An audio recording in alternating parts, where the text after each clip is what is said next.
तो इस फिल्म की शुरुआत होती है काफी आगे के टाइम से, जब दुनिया ने बहुत तरक्की कर ली थी। दुनिया से हर बुरी चीज जैसे कि जंग, भूख, खतरनाक बीमारियां सब खत्म हो गई थी। अब ना तो दुनिया में कहीं भी खाने की कमी थी और ना ही कोई बीमारी ऐसी थी जिसका कोई इलाज ना हो सके। इससे भी बड़ी बात कि स्पेस में जाना आम हो गया था।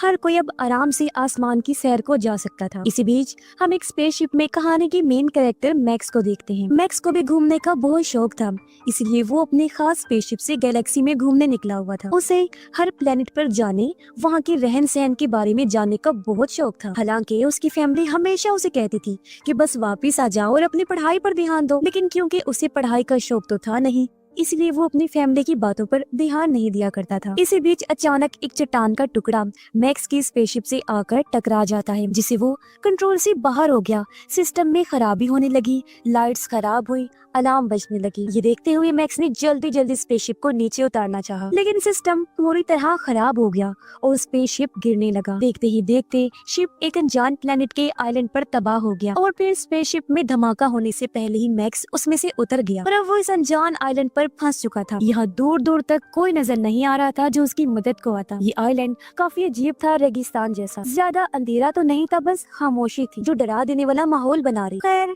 अब मैक्स इस जगह पर घूमने लगता है। जंगल में आकर उसने कुछ बर्तन देखे। आग को कुछ देर पहले ही बुझाया गया था, जिसका मतलब साफ था कि कोई और भी यहाँ पर रह रहा है। और तभी उसे एक क्रिएचर दिखाई दी जो चुप रही थी। मैक्स ने उससे बात करना चाहिए कोशिश की, लेकिन वो डरकर भाग गई। उसे समझ नहीं आ रही थी कि ये कौन सी दुनिया है। फिर अचानक एक जोरदार आवाज आती है, जिसके साथ ही एक सोल्जर उसके सामने आ गया। उसने फौरन ही मैक्स पर गन तान दी और न जाने किस जुबान में उस पर चिल्लाने लगा। अब मैक्स परेशान हो गया, ना वो उसकी बात समझ पा रहा था और ना उसे कुछ समझा पा रहा था। तभी मैक्स ने अपनी बेल्ट पर लगी एक डिवाइस निकाली, जो एक तरह का ट्रांसलेटर था, जो किसी भी जुबान को ट्रांसलेट कर सकता था। मैक्स उसे अपने कान में लगा लेता है। सोल्जर को लगा कि ये कोई हथियार है, इसलिए वो मैक्स की बेल्ट पर गोली चला देता है और अगले ही पल उसे गिरफ्तार करके अपने साथ ले जाता है। वो उसे एक अजीब से शहर में लेकर आया, जो लग तो रहा था जमीन जैसा, मगर कुछ डरावना भी। यहाँ हर तरफ काले गंदे कपड़े पहने सोल्जर फिर रही थी, जिनके हाथों में गन्स थी और सर पर हेलमेट पहना हुआ था। हर तरफ अजीबोगरीब ड्रोन उड़ रहे। जल्द ही मैक्स को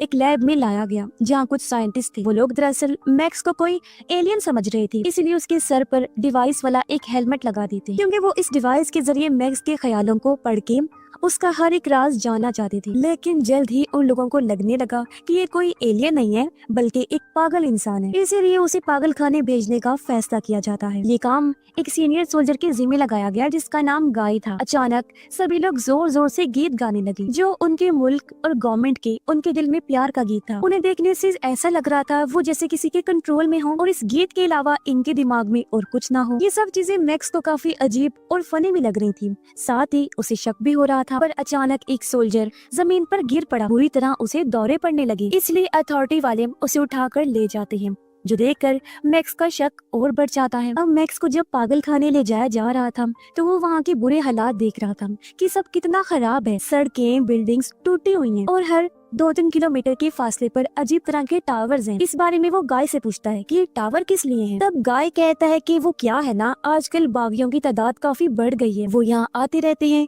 तो दुश्मनों से हिफाजत के लिए इन टावर्स को लगाया गया। उनकी बात चल ही रही थी कि अचानक एक टावर में जोरदार धमाका हुआ, जिससे टावर का जला हुआ मलबा उन लोगों के ऊपर गिरने लगा। हर तरफ अफरा तफरी फैल गई। कुछ लोग तो भाग गए, जबकि कुछ मलबे के नीचे ही दब के मारे जाते हैं। एक बड़ा सा रॉड मैक्स के ट्रक में घुस गया, जिससे गाय उसके नीचे दब जाता है। अब मैक्स बगैर टाइम गवाए जल्दी से पूरी ताकत लगाकर गाय को बाहर निकाल लेता है और इस तरह बाल बाल उसकी जान बच पाती है। ये देखकर गाय को इतना तो समझ आ गया कि ये कोई आम लड़का तो नहीं हो सकता। खैर, अब जाकर मैक्स को पता चलता है कि यहाँ तो बगावत चल रही है, यानी जिनको बागी कहा गया है वो गवर्नमेंट के खिलाफ खड़े हैं, क्योंकि वो गवर्नमेंट के तरीकों को नापसंद करती हैं। इसलिए गवर्नमेंट ये टावर लगाकर अपनी ताकत बना कर रखना चाहती है।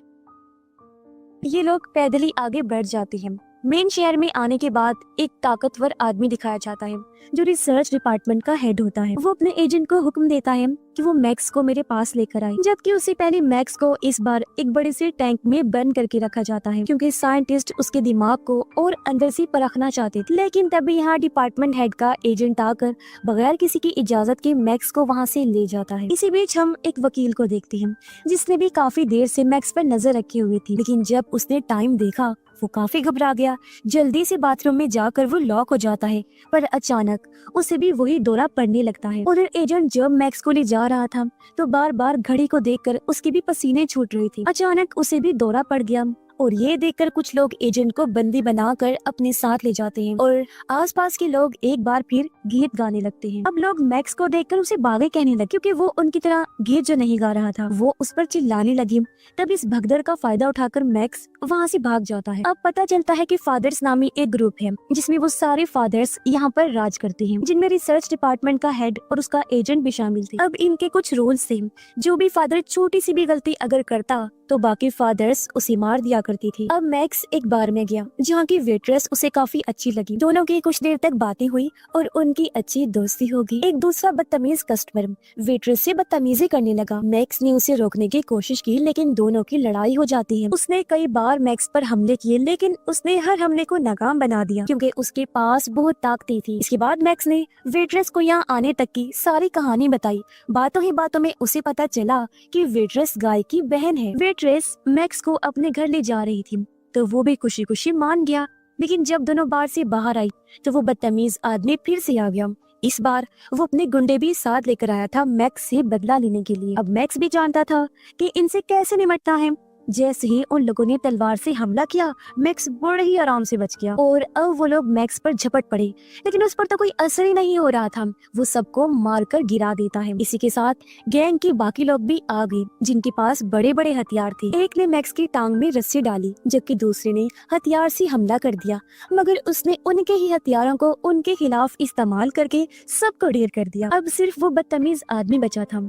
वो गोल्ड डिवाइस को मैक्स की तरफ फेंकता है जिस पर ब्लेड्स लगे हुए थे, लेकिन कुछ भी होने से पहले मैक्स बड़े आराम से बच जाता है। घर पर आने के बाद गाय भी मैक्स को अपने घर में रहने की इजाजत दे देता है। धीरे धीरे मैक्स यहाँ के तौर तरीकों को समझने लगता है। उसे एक चीज बहुत हैरान कर देती है। उसने देखा कि गवर्नमेंट उसके ख्यालों को टीवी पर किसी फिल्म की तरह दिखा रही है। उनकी गवर्नमेंट लोगों को ये कहती है कि हम लोग अपने प्लेनेट के अंदर रहते हैं, न कि सतह पर, क्योंकि बाहरी दुनिया में कोई सितारा प्लेनेट कुछ भी नहीं है। साथ ही उनको ये भी बताया जाता है कि उनके फादर्स ने बागियों के खिलाफ जंग जीतकर ये टावर लगाए हैं, तब जाकर उनका ये प्लेनेट, ये मुल्क बचा है। गाय मैक्स को कहता है कि अपने मुल्क की हिफाजत करना सबसे बड़ी जिम्मेदारी है, तुम भी मेरी तरह गार्ड बन जाओ। मैक्स इसके लिए मान गया, जहाँ उसकी आर्मी वाली ट्रेनिंग शुरू हुई, जिसमें उसने गीत भी सीखा और कई सारे इम्तिहानों को पास किया। बागियों की चीजों को शूट करने वाले इम्तिहान में तो उसने टॉप किया, यानी वो कमाल का शूटर भी था। अब कड़ी ट्रेनिंग के बाद मैक्स को आर्मी में भर्ती कर लिया गया। उनका पहला मिशन बागियों के एक अड्डे को तबाह करना था। जल्द ही ये लोग वहाँ पहुँचते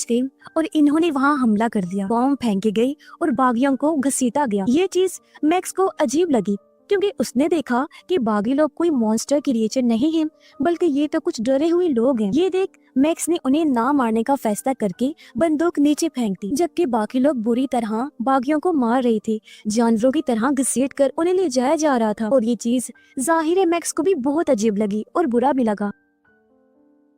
अब बागियों को सजा के लिए कोर्ट लाया गया। फिर उनको सामने खड़ा करके उन पर तेज रोशनी फेंकी, इतनी तेज कि उनकी आंखों में तकलीफ होने लगी। बहुत सारे बागी चिल्लाए कि प्लीज हमें छोड़ दो, हमने तो कुछ भी नहीं किया, जबकि बहुत सारे लोग फादर्स को बुरा भला कह रहे थे। और अब जो लोग रो रहे थे उन्हें मजदूर बनाकर भेज दिया गया, जबकि शोर मचाने वालों को मार डाला गया। अब एक बागी जिसकी बाजू मशीन की थी उसे लाया गया। फादर्स ने उसे गैस से भरे सूट में बांध दिया, जिससे धीरे धीरे उसका जिस्म जलने लगा और तड़पते हुए उस बेचारे की मौत हो गई। ये देख मैक्स को काफी बुरा लगा। उसे गुस्सा भी आ रहा था, लेकिन गुस्सा दबाते हुए चुपचाप वो वहाँ खड़ा रहता है। घर आने के बाद मैक्स ने गाय को कहा कि ये बहुत गलत हो रहा है। गाय ने उसे कहा कि ये ठीक है और हम यही तरीका अपनाते हैं, क्योंकि हर कोई अब मैक्स को जानता था, इसलिए एजेंट उसे पकड़ने के लिए आ गया। पर उससे पहले फादर्स का हेड मैक्स की वफादारी का टेस्ट लेना चाहता था, इसीलिए वो मैक्स को जंगल में ले गया और उसके सामने दो बागियों को खड़ा करके कहा कि इन्हें उड़ा दो। मैक्स कहता है कि मैं इन्हें सबके सामने नहीं, अकेले में मारूंगा। पर कुछ दूर ले जाकर वो उन दोनों को छोड़ देता है। वापिस आकर उसने फादर्स के हेड को कहा कि मैं आर्मी छोड़ना चाहता हूँ। ये सुन हेड गुस्से से आग बगूला हो गया। उसने मैक्स पर गन तान दी। हालांकि गाय ने उसे रोका, लेकिन उसने बहुत सारी गोलियां मैक्स पर चला दी, जिससे वो काफी जख्मी हो जाता है। अब हेड जबरदस्ती गाय को अपने साथ ले गया, जबकि मैक्स की लाश को वहीं छोड़ देता है। उधर सभी फादर्स प्लान बना रहे थे कि किस तरह वो सभी बागियों को एक साथ ही खत्म कर दे। दूसरी तरफ बागी जंगल में मैक्स की लाश को ढूंढ रहे थे। लाश उनको मिल तो गई, लेकिन जब उसे हिलता हुआ देखा तो सभी काफी चौंक जाते हैं, क्योंकि जी हाँ, मैक्स अभी भी जिंदा था और उसके सारे जख्म बहुत जल्दी भर गई थी। अब सारे बागी मैक्स को सच्चाई बताने लगे। कहते हैं कि ये टावर प्लेनेट की हिफाजत के लिए नहीं लगाए गए हैं, बल्कि इन टावर्स में से ऐसे सिग्नल्स निकलते हैं जो इंसानों के दिमाग के साथ छेड़छाड़ करते हैं। इसीलिए तो अचानक दिन में 2 बार लोगों को कुछ होने लगता है और वो अपने प्लेनेट के मुल्क के प्यार में गीत गाने लगते हैं। मगर कुछ लोग ऐसे भी हैं जिन पर इन सिग्नल्स का असर नहीं होता, बल्कि उनको तो दौरे पड़ने लगते हैं, जैसा कि हम पहले भी देख चुके हैं। ऐसे लोगों को गवर्नमेंट बागी का नाम दे देती है ताकि उन्हें मार दिया जाए। ये सुनकर मैक्स समझ गया कि ये सिस्टम तो बहुत बुरा है। तभी एक बार फिर टावर में से सिग्नल आने लगी। बाकी लोग मुंह में लकड़ी रख के बैठ गए ताकि दौरे के दौरान उनकी जुबान दांतों में ना आ जाए। उधर वकील भी यही कर रहा था और क्योंकि सिग्नल्स का असर मैक्स पर तो होता नहीं, इसलिए वो बाकियों की मदद करने लगा। जल्दी वो बागियों के साथ मिल गया और उन्होंने फैसला किया कि वो टावर को उड़ा देंगे। इसीलिए वो चुपके से टावर की एक एरिया में घुस गए। बागियों ने जैसे गोलीबारी की तो सभी सोल्जर्स अलर्ट हो गए। मैक्स तो बड़े आराम से आगे बढ़ रहा था। जो भी उसके सामने आता जा रहा था वो मार मार कर उनको साइड पर कर रहा था। बागी भी मुकाबला कर रही थी। कुछ तो मारे गए जबकि कुछ दीवारों के पीछे खड़े होकर गोलियां चला रही थी। मैक्स बड़ी बहादुरी से टावर के नीचे पहुंचा और वहाँ बॉम्ब लगा देता है। फिर उसने सभी बागी, चाहे वो जिंदा हो या मरा हो, उन पर हुक से रस्सी अटका दी और उनको घसीट कर ले जाने लगा। कुछ ही देर में मैक्स और उसकी टीम खतरे से दूर हो गई। टावर में जोरदार धमाका हुआ और वो उड़ जाता है, लेकिन ये मुश्किल बहुत तकलीफ दी थी क्योंकि एक और साथी उनके सामने दम तोड़ जाता है और अब बस मैक्स और एक बागी ही बचा था। अब मैक्स वेट्रेस के घर गया, लेकिन पड़ोसी ने उसे देख लिया था, इसलिए फौरन उसने पुलिस को बता दिया। गाय मैक्स पर चिल्लाने लगता है, पर इसी बीच वहाँ पर पुलिस आ गई, जो देखकर मैक्स फौरन ही वहाँ से भाग जाता है ताकि गाय और वेट्रेस किसी मुसीबत में न पड़ जाए। लेकिन बाहर सोल्जर्स तो पहले ही उसका इंतजार कर रही थी। मगर यहाँ भी वो रुका नहीं और एक के बाद एक सबको मार गिराता है। लेकिन बेबस तो वो तब होता है जब फादर्स का हेड गाय की बहन को बंदी बना लेता है। ये देखकर मैक्स को हार माननी पड़ी। वो खुद को उनके हवाले कर देता है। मैक्स को जेल में डाल दिया गया, जहाँ पहले ही काफी सारे कैदी मौजूद थे। उधर वकील मैक्स के बारे में जानकारी इकट्ठा कर रहा था। उसे पता चला कि मैक्स पर टावर में से आने वाले सिग्नल्स का कोई असर नहीं होता। ये जानकर उसे बहुत हैरानी हुई और वो मैक्स को अगवा करने का प्लान बनाता है। उधर मैक्स और बाकी कैदियों को जंगल में भेजा गया ताकि वो बचे हुए हथियारों को इकट्ठा कर सके। जब वो ये कर रही थी तो अचानक कुछ रोबोट्स अपने आप ही एक्टिवेट होकर गोलियां चलाने लगी। सब लोग चुपचाप नीचे लेट गए। उन्होंने भी जवाबी वार किया और सभी रोबोट्स को उड़ा दिया। मैक्स एक सोल्जर को बताता है कि जब मैं यहाँ आया था तो मैंने एक क्रिएचर को देखा। तब सोल्जर उसे बताता है कि वो कोई क्रिएचर नहीं बल्कि बदले हुए इंसान है जो बहुत ही खतरनाक होते हैं। उनको देखते ही फौरन मार देना चाहिए। अब अचानक वो सोल्जर गड्ढे में गिर गया। तब उसे बचाने के लिए मैक्स भी कूद पड़ता है।